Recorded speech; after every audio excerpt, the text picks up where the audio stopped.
Good morning. It is 4 o'clock. Getting ready to start my day. I have 250 acres of cover crop to go spread for someone.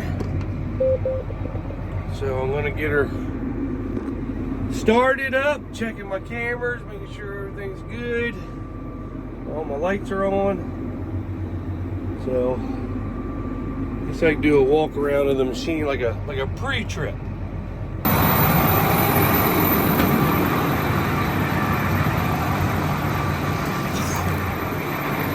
They are bright.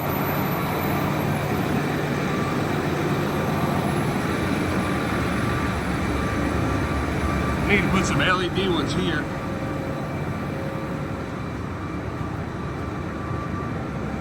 Make sure all the tires are up, no oil leaks. Make sure the green neon is flowing.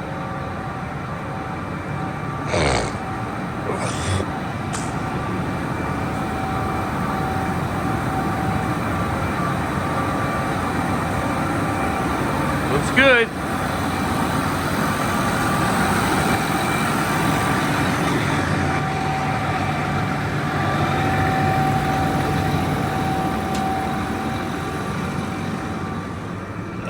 Got my screens booting up. And it's going to be time to hit the road.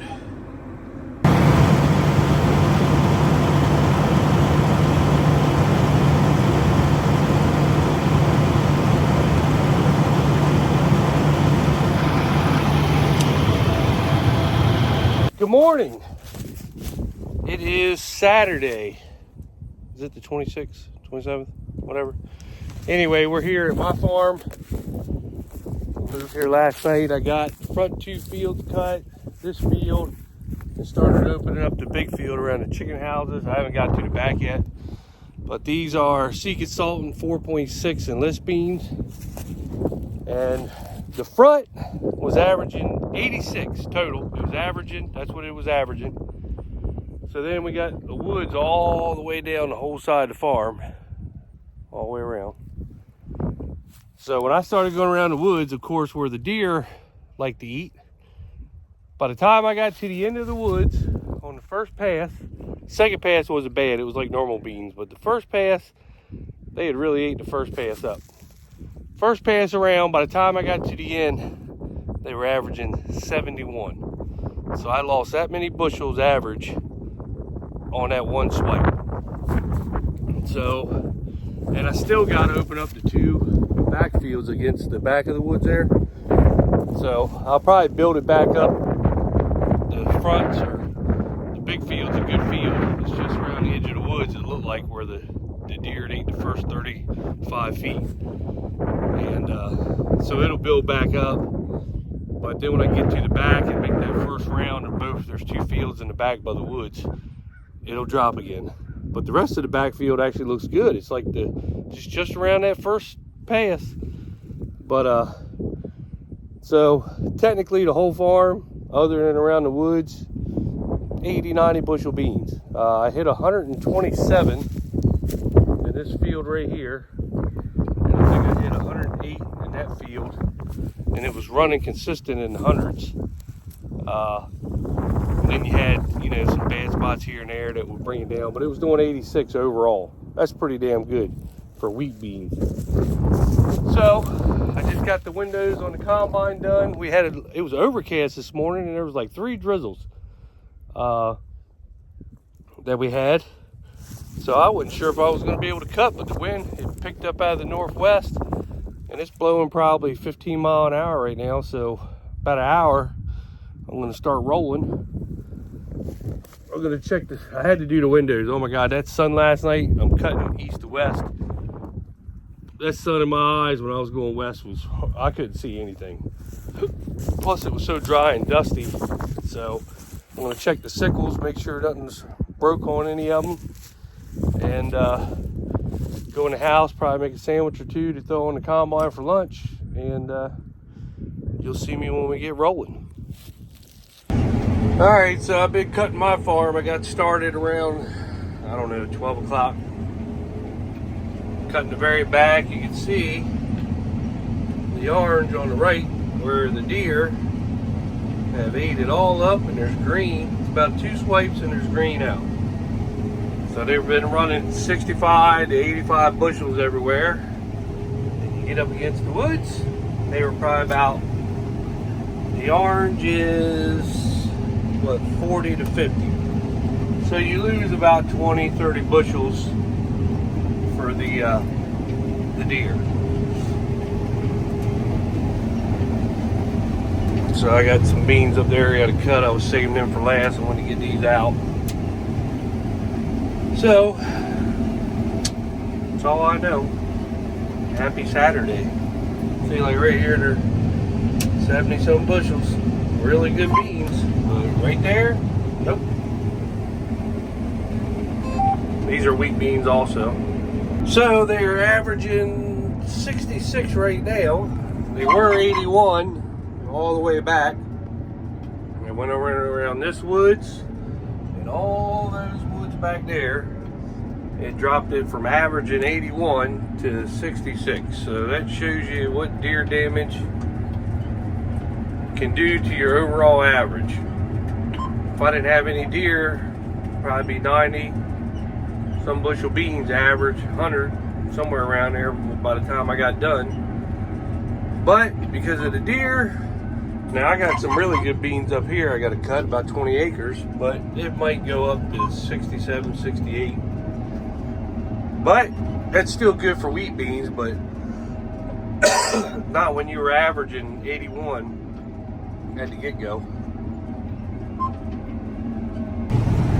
Got Pop over there ripping. He's been keeping right up with me. Been rolling with her, boy.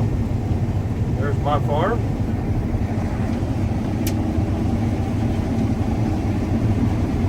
These beans right here have been doing really good. So here's what they've been running. Then you get around where the deer is, and they suck.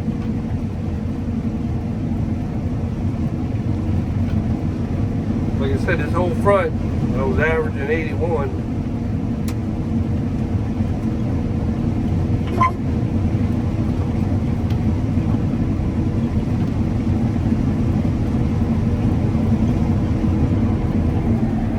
So, I'll probably jump up, average 67, 68, but if it wasn't for the damn deer, could have done a lot better. It's irritating. My buddies that hunt here need to kill more deer instead of worrying about a damn buck all the time, Gary.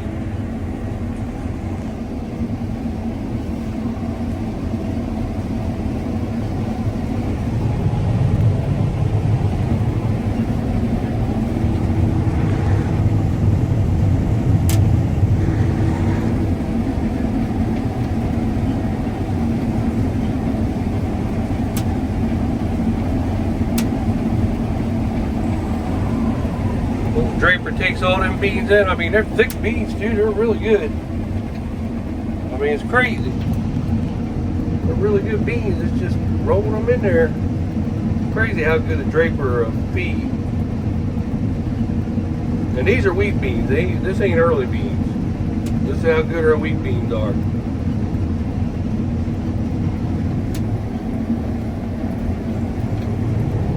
These are Sea Consultant 4.6 Enlist beans. If anybody's interested in planting them, we started planting them last year. They were actually our highest yielding bean, and so we planted everything except for the farm where we planted decob and asgrow at, or dynagrow. We planted these everywhere, and these right here have so far been dominating the dynagrow. Now the dynagrow has been doing good. I'm not saying it hadn't, but it just hadn't been running them 80, 90, 100 bushel yields like Sea Consultant has.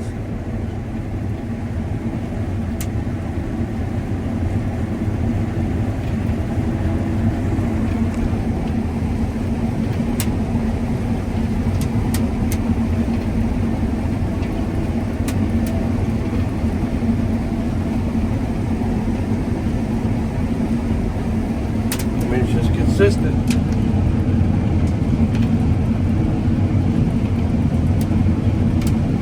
I know everybody hates me.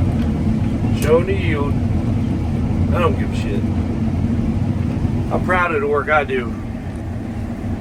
So the millennial farmer got mad at me because I was saying something to him on his channel about showing the John Deere app. If you ever watched his videos the past 2 or 3 months, oh my God, he shows the John Deere app all the time. So does the Trippy Farmer. All of a sudden it's the John Deere app. And then you got that girl that tells everybody she's the boss and she's the owner and women powerful in farming, that Zoe Kent girl. But yet she gets all the guys to do all the work. But she tells everybody, I'm the owner, I'm the YouTuber, I got so many meetings and podcasts I have to do. That just irks me. You don't hear a bunch of guys say, oh, I'm the boss, and been in agriculture. That shit gets on my nerves, but she's been doing it a lot too. So apparently John Deere has been paying them to promote the app, you know, the John Deere Operations Center app. So I find that comical because I was using Operations Center years and years and years ago when it came out with it. And we've been using it. And if you have John Deere equipment, you know what the app does. You use it, whatever. But I just find it comical that they are laying off all these employees. They can't afford to pay them. All this stuff. They won't lower the prices on their equipment. And I'm a John Deere guy, but it hurts me. But they're laying off all these people, but yet they can afford to pay these YouTubers to advertise their app. And if you've watched and haven't noticed it, just pay attention, because I mean, that's all you see on the channel is them trying to show you the app and where their tractors are. And oh my God, it's been around forever. It's nothing new. We've been using it for years and years and years, but it's like now all of a sudden they're paying these social media people, and then they hire that whoever that retard is that does promoting John Deere now. He's not even a farmer, but they got him too, so they can afford to pay all these people all this money to promote something that everybody already knows is there, but they can't afford to pay their employees or laying them off, moving jobs to Mexico. And these YouTubers, and I'm a YouTuber too, but these YouTubers could care less. Give me that money. Show me that money.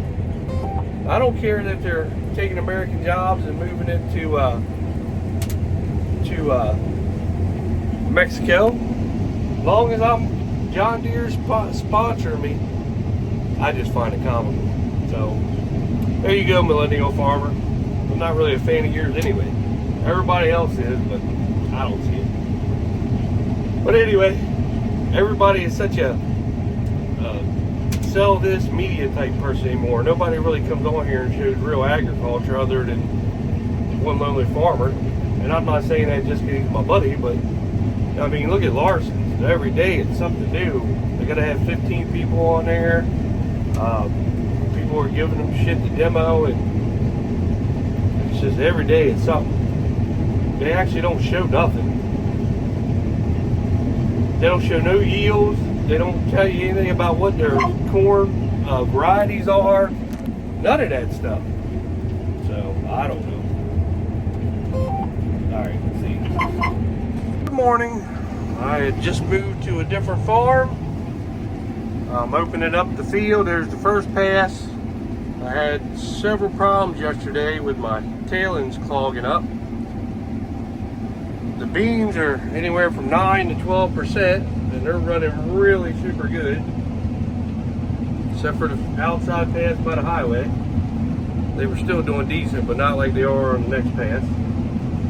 So I had to close her down to 3 to get her to pop them out. Even though the beans are anywhere from 9 to 12%, it's tough.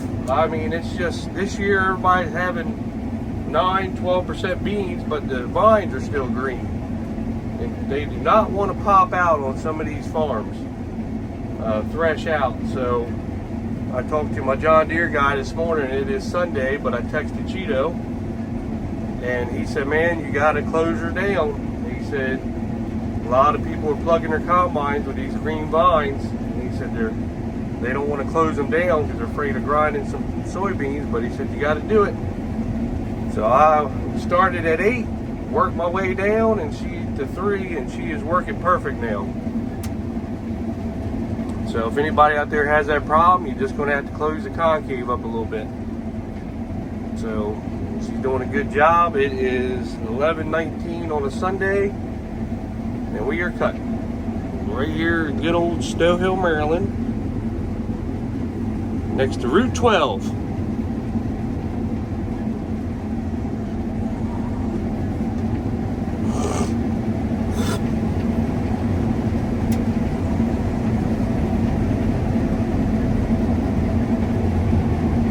There's 2 different varieties. You can see the inroads are the 4.6s. I had the 4.5s on everywhere else, and then where I had the 4.6s on, I had to do some 4.5s. So get these inroads off. 4.5s will be cutting next.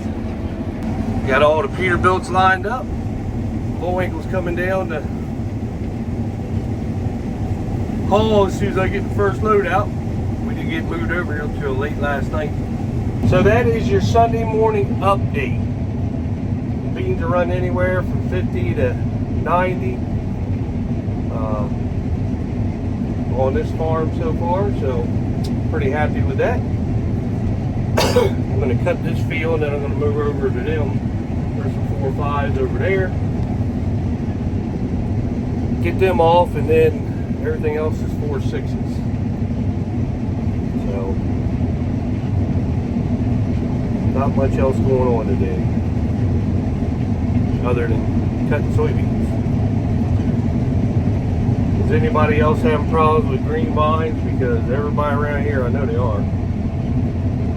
So, or wheat beans anyway. Early beans, I don't think there's that much problem, but wheat beans, yes. So we are in wheat beans now, but they're dry, so and they're yielding good. So have a happy Sunday.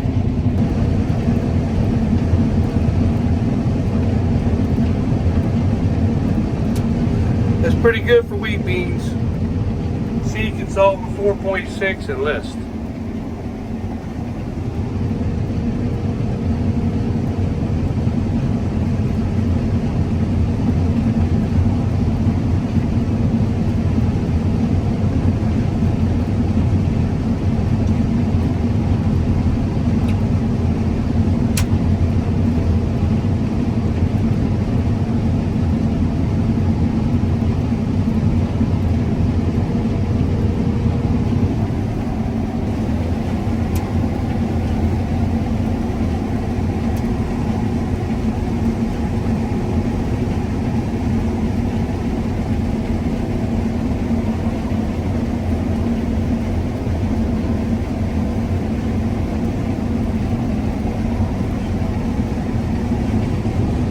Running 4.2.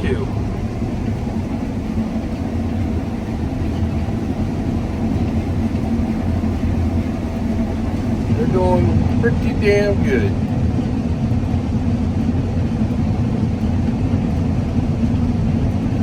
And remember, these are wheat beans. These ain't early beans. I think this is awesome for a wheat bean.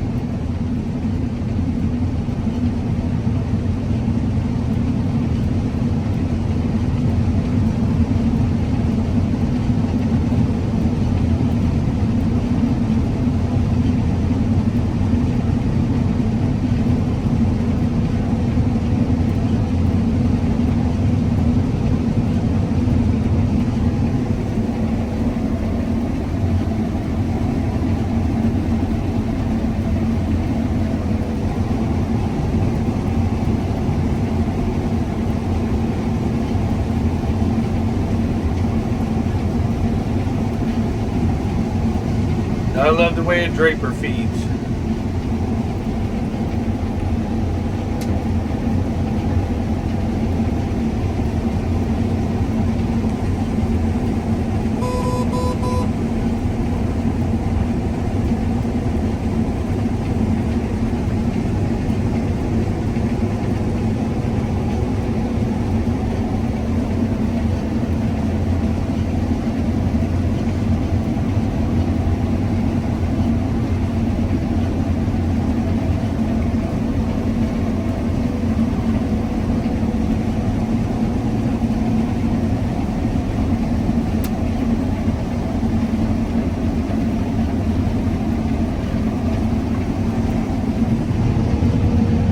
Damn good beans though.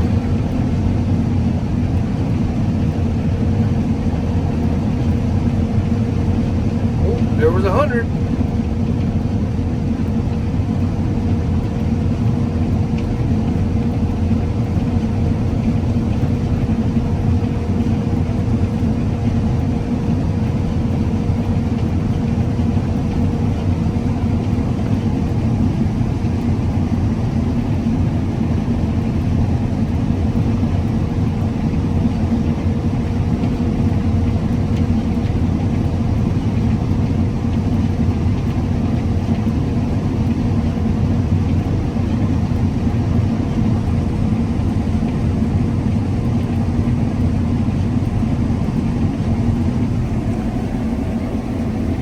Anyway, I think they're damn good beans. Sea consultant 4.6 and list beans. So, really good. They're definitely beating the Dyna-Gro 4.5s by quite a bit. So, very happy with them. You've seen them consistently running 70, 80, 90, 100. So, can't beat that. I mean, you can't beat early beans, one thing, but wheat beans, yeah. Our early beans didn't do like 55, 60. Our wheat beans are crushing the early beans. So, anyway, all right, everybody have a good Sunday. I won't show you any more of the yield because people hate seeing that, but I like seeing it. It makes me very happy. So, all right, have a good Sunday. End of the video. See you on the next one.